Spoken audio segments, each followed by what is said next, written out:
চট্টগ্রামের সাতকানিয়া আল কুরআনুল কারীম ইনস্টিটিউট দস্তিদার হাট শাখার উদ্যোগে মহান দস্তারে ফজিলত ও বার্ষিক পুরস্কার বিতরণ অনুষ্ঠান অনুষ্ঠিত হয়।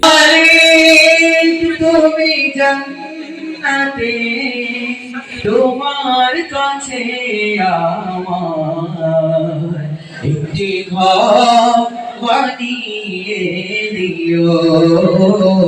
ডিসেম্বর 21 তারিখ সকাল 10টায় বাজালিয়া বান্দরবান মহাসড়ক সংলগ্ন AB convention hall রমনাজি Bangladesh international কোরআন শিক্ষা ফাউন্ডেশনের পরিচালনায় এই অনুষ্ঠান অনুষ্ঠিত হয়। আর আল কুরআনুল কারীম ইনস্টিটিউট দস্তিদার শাখার সর্বপ্রথম দস্তারবন্দি অনুষ্ঠান আল্লাহ তাআলার অশেষ রহমতে ইনশাআল্লাহ আলহামদুলিল্লাহ শেষ করছি। আরো দিন বাকি যে শাখা সমূহ আছে এক এক করে প্রত্যেকটি শাখার আর যাতে মানে দস্তারবন্দি অনুষ্ঠান দস্তারে ফজিলত ও বার্ষিক পুরস্কার বিতরণ অনুষ্ঠানে প্রধান অতিথি হিসেবে উপস্থিত আছেন পীরে কামেল আলহাজ মাওলানা আবুল হাশেম। এডে প্রধান মেহমান হিসেবে উপস্থিত আছেন মুফতি ইদ্রিস ইব্রাহিম।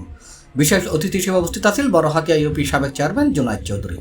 আপনার সন্তান গড়িতে হবে ডক্টর নিজাম রহমান তারির মতো, আপনার সন্তান গড়িতে হবে ডক্টর জাকির নায়েকের মতো, আপনার সন্তান গড়িতে হবে নারিঙ্গার ডক্টর রহমতুল্লাহের মতো, আপনার সন্তান গড়িতে হবে ডাক্তার শাহ রহমতুল্লাহের মতো, আপনার সন্তান গড়িতে হবে শাহ মাওলানা আব্দুল জব্বার রহমতুল্লাহের মতো, আপনার সন্তান গড়িতে হবে শাহ ফরুদ্দিন রহমতুল্লাহের মতো, আপনার সন্তান গড়িতে হবে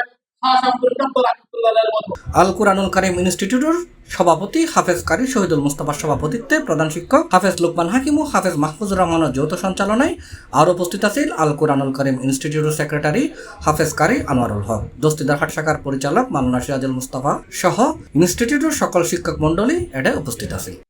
আজ বার্ষিক পুরস্কার বিতরণ অনুষ্ঠান ও দস্তির ফজিলত অনুষ্ঠান অনুষ্ঠিত হয়ে এডে আর 11 জন ছাত্র পাগড়ি প্রদান করা দিয়ে 11 জন ছাত্রের আর সর্বমোট 110 জন ছাত্র আছে।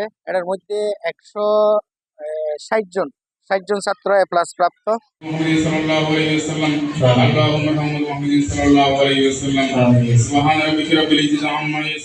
C+ TV Chittagong. আমাদের সকলকে ক্ষমা করে দিও, আল্লাহ আমাদেরকে মাফ করে দিও।